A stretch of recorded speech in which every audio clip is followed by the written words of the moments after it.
મિત્રો નમસ્તે. તમે આજે કેટલામી તારીખ થઈ જઈશું?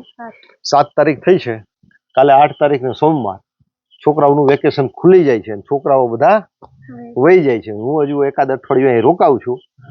ખેતીવાડીના કામ પણ છે અને થોડુંક એકાંતમાં પણ મારે રોકાવું છે. તમારી સાથે મેં બહુ સમય આપ્યો, હવે હું મને સમય આપીશ એક અઠવાડિયું. મિત્રો, બાળકને સમય આપવો જોઈએ એના વિશે મારે વાત કરવી છે.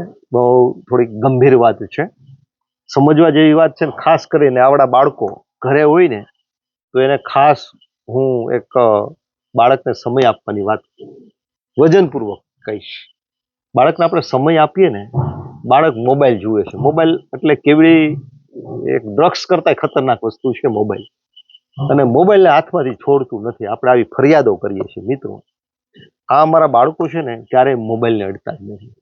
મોબાઈલ પડ્યો હોય તો આમ લઈને અને જોવાની એમને ટેવ નથી. કારણ કે એના તરફનું આપણે શું કહીએ, મોબાઈલ આપીએ ને ત્યારે એમ કહીએ 5 મિનિટ જોઈ લે, 10 મિનિટ જોઈ લે. મિત્રો, એ 5-10 મિનિટ હોય ને એ જ એને ટેવ પાડી દેશે મોબાઈલની. આપણે ડ્રગ્સ હોય, ડ્રગ્સ એમ કઈ 2 ટીપા લે પછી નહીં લેતો, અત્યારે લે પછી નહીં લે, દારૂનું એવું કંઈક થોડોક પી પછી નહીં પીતો. આ મોબાઈલ એવી જ વસ્તુ છે, એવી રીતની ટેવ પડી જાય, ટેવ પછી એવી કુટેવ પડી જાય છે. અને એ કેટલી માનસિક અસર કરે છે એનું મોટું વિજ્ઞાન છે. આંખોને નુકસાન કરે એ બધું તો છે જ, શારીરિક નુકસાન, પણ માનસિક નુકસાન, એની કલ્પના શક્તિ ખતમ કરી દે, એની આવેગ શક્તિ ખતમ કરી દે, એ એકદમ એકદમ આક્રોશમાં આવી જાય, એકદમ એક્સાઇટ થઈ જાય. આ બધી ઘણી બધી બાબતો નુકસાન કરે છે મોબાઈલની, એ વાત છે. પણ આપણું બાળક મોબાઈલ અડે છે શા માટે? આપણું બાળક મોબાઈલ એટલા માટે અડે છે કે આપણે સમય નથી આપતા. બાળકોને તમે સમય આપો. બાળકોને કંઈક કહેવું છે, બાળકોને બધું બતાવવું છે. બાળકો આમ નાનું નાનું ક્યાંક લાગ્યું હોય તો એ આપણે સિમ્પથી મેળવવા માટે બતાવે કે પપ્પા જો મને અહીંયા આમ થયું. એને કેટલી બધી વાતો કરવી છે, અને પપ્પા સાથે ને મમ્મી સાથે વાતો કરવી છે. એક વિશ્વ છે, એક પ્રકૃતિ છે, એક ઈશ્વર છે. અને ત્યારે આપણે એને સમય નથી આપતા. આપણો સમય ક્યાં છે?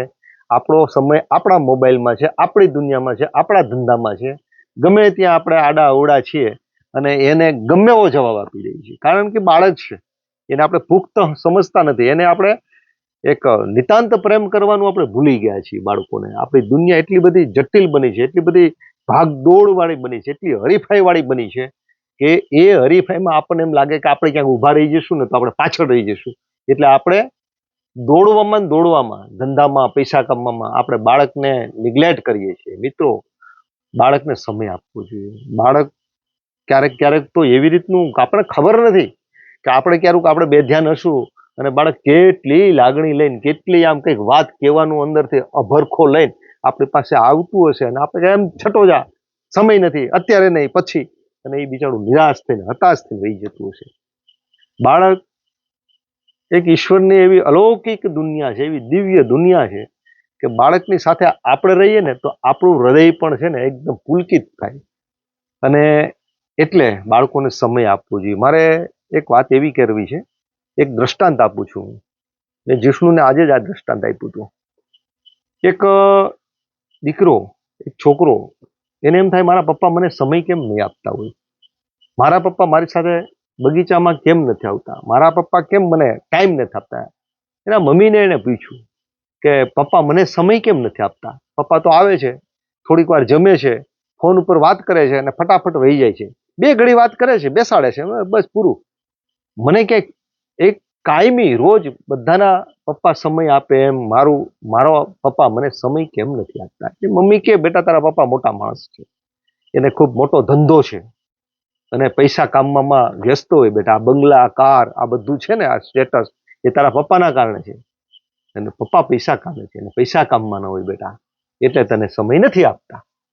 તો એ બાળક નિર્દોષ ભાવે એના મમ્મીને પૂછે છે મારા પપ્પા રોજના કેટલા પૈસા કામે છે? એને મમ્મી એમને કીધું 4-5 લાખ રૂપિયાનું કીધું, આટલા રૂપિયા રોજના પપ્પા કામે છે. અચ્છા, 4-5 લાખ રૂપિયા રોજના, 24 કલાકના. તો પપ્પાની 1 કલાકની કિંમત કેટલી થઈ? તો એને અંદાજિત કર્યું કે આટલી કિંમત થઈ 1 કલાકની. મારી પાસે ગલ્લામાં પૈસા કેટલા પડ્યા? તારી પાસે ત્યાં ફોડતો હતો ને, કેટલા નીકળ્યા? 70,000 નીકળ્યા જીષ્ણુ પાસે એના ભેગા કરેલા. એમ એ બાળક પાસે 1 લાખ રૂપિયા નીકળ્યા, તારા કરતા 30,000 વધારે. અને એણે કેલ્ક્યુલેશન કર્યું કે 1 કલાકમાં મારા પપ્પાની મને 2 કલાક મળશે, કારણ કે પપ્પા 1 કલાકના 50,000 કામે છે, તો મારી પાસે 1 લાખ રૂપિયા છે, તો પપ્પાની 2 કલાક લઈ લઉં.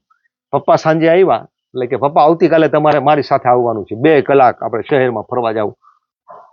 પપ્પા તમે મને ખંભે બેસાડજો, પપ્પા તમે મારી આંગળી પકડજો, પપ્પા તમે મને કંઈક બતાવજો, પપ્પા તમે મારી સાથે વાતો કરજો. તો એના પપ્પા એમ કે શું બેટા તું આવી વાતો કરે છે, આજે મારે ફેક્ટરીએ નથી જવાનું? તો કે નહીં પપ્પા, કાલે તમારે 2 કલાક ફેક્ટરીએ નથી જવાનું. કે કેમ? એ કે મમ્મીએ કીધું હતું તમારા રોજના 5 લાખ રૂપિયાની આવક છે, એટલે તમે મને સમય નથી આપતો રૂપિયા કમાવા માટે, પણ મારી પાસે 1 લાખ રૂપિયા છે, આ હું તમને કાલે આપી દઈશ. એટલે તમે મને તમારી 2 કલાક આપજો, તમારા 1 કલાકના રૂપિયા 50,000 છે, હું તમને 2 કલાકના 1 લાખ રૂપિયા આપીશ. થેલી લઈને ટળવી પપ્પા પાસે. પપ્પાને સમજાઈ ગયું કે મેં એક કુમળી લાગણીને સમજી નથી શક્યો. મિત્રો એક વાત કરું, હજી એક વાત બનેલી વાત. 2014માં મોંગો એમડી કંપની છે, DB Mongo DB company software company છે અમેરિકાની, અને એનો એક સીઈઓ નું નામ છે મેક્સ આયરેસન. 2014ની આ ઘટના છે.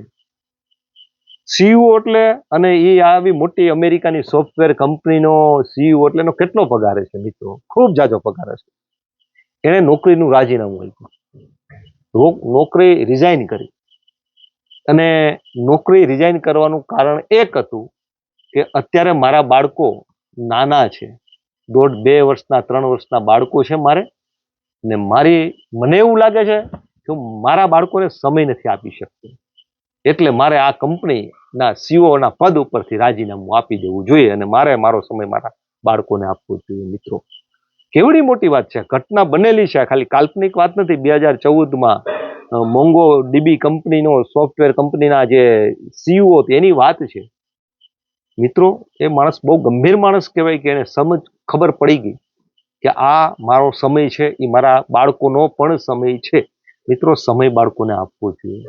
બાળક ઝંખે છે આપણને, એટલે બાળકને જ્યારે આપણે સમય આપશું ને ત્યારે બાળકની હૃદયની લાગણી છે ને, હૃદયની લાગણી સાથે આપણો તંતુ ગૂંથાઈ જશે, બંધાઈ જશે. અને એનો બેનિફિટ ક્યારે મળશે ખબર?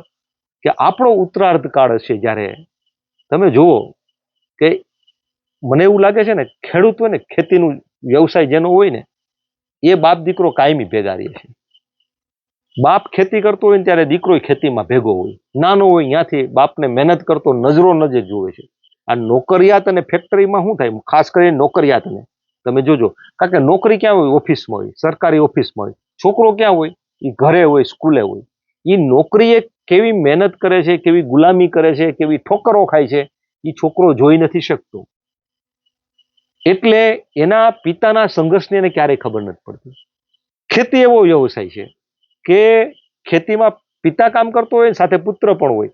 પિતા જે મહેનત કરતા હોય, પરસેવો પાડતા હોય ને, એનો દીકરો જોતો હોય, અને કાયમી એનું ટ્યુનિંગ હોય છે. મેં એમ કીધું ને કે તમે અત્યારે સમય આપશો ને તો એમના હૃદયના તંતુ સાથે આપણા હૃદયના તંતુઓ બંધાઈ જશે, અને એનો બેનિફિટ મળશે ઉત્તરાર્ધ કાળમાં. તમે જો ખેડૂતના છોકરાઓને જોજો તમે, કે એનો બાપ વૃદ્ધ થઈ ગયો હોય, 90 વર્ષનો થઈ ગયો હોય, સૂતો હોય, માંદો હોય, વાડીએ ન આવી શકતો હોય, છતાંય એના બાપાને પૂછીને એ કામ કરતો હોય. બાપા હવે મારે આ પડાની અંદર મકાઈ વઢાઈ ગઈ છે, હવે રસકો વાવી દઉં, અહીંયા આમ કરી નાખું. એ ગાડું છોડીને અને રોજ પપ્પાની પાંગતે બેઠો હોય. એટલે ખલીલ જિબ્રાહીમનું આખેટ પુસ્તક છે ને, એમાં એને વાત લખી છે, પત્ર લખ્યો છે એના દીકરાને, કે બેટા તું છે ને એવડો મોટો માણસ થાજે કે મારી છાતી ગદગદ ફૂલે, પણ તું તારા સિદ્ધાંતો, તારા મૂલ્ય તોડીને, મૂલ્ય છોડીને શોર્ટકટ રસ્તાથી તું મોટો માણસ થઈને આવીશ ને તો હું ના ખુશ થઈશ. અને તું કંઈ નહીં કામ, પણ તારા સિદ્ધાંતોને તું બચાવ્યા હશે, ને સિદ્ધાંતો તોડવા પડે એવી સ્થિતિ આવી હોય ત્યારે સિદ્ધાંતોને ન તોડીને તું ગરીબ ગયો હોય અથવા નિષ્ફળ જઈશ ને તો હું ખુશ થઈશ. એટલે એમણે કીધું કે તમારા જીવનની સફળતા તમારી સંતતિ છે. તમે ખૂબ રૂપિયો કમાવો ને એ નહીં, પણ જીવનના છેલ્લા શ્વાસ ચાલતા હોય, ને ત્યારે તમારો દીકરો તમારી પાંગથે તમારી પાસે બેઠો હોય તો સમજવાનું કે તમે જીવનમાં સફળ થયા છો. પણ તમે બહુ મોટી ફેક્ટરી કરી હોય ને તમારા છોકરાને બહુ મોટી કંપની હોય ને વિદેશમાં હોય અને તમે અહીંયા મરણ પામતા હોય અને પછી તમારી વિધિમાં તમારો દીકરો આવે તો સમજવાનું કે તમે નિષ્ફળ ગયા છો. મિત્રો, એટલે બાળકોને સમય આપવો જોઈએ. બાળકોને સૂતા હોય ને રાતના સાંજના ત્યારે આવીને ઊંઘમાં હોય ને તો એની પર હાથ ફેરવવો જોઈએ, એના વાળમાં હાથ ફેરવવો જોઈએ. કારણ કે બાળક છે ને સતત ઝંખે છે, એકદમ નિર્બળ છે બાળક, એકદમ નાની એવી સૃષ્ટિ છે, અસમર્થ છે, અસમર્થ. એને કંઈક પણ આટલી વસ્તુ જોઈએ છે ને તો એ આપણી પાસે આવે છે. એની લાગણીને વહેતી કરવી હોય, એને પ્રેમ કરવો હોય, એને ગુસ્સો કરવો હોય, એને ફરિયાદ કરવી હોય, આ બધા માટે આપણે એની સામે છીએ. અને જો આપણે જેને સમય ન આપીએ તો આપણે ખરેખર ખૂબ મોટો ખજાનો ગુમાવીએ છીએ. પૈસા કામીએ છીએ પણ આપણે નિષ્ફળતાને કામીએ છીએ. જય હિન્દ, જય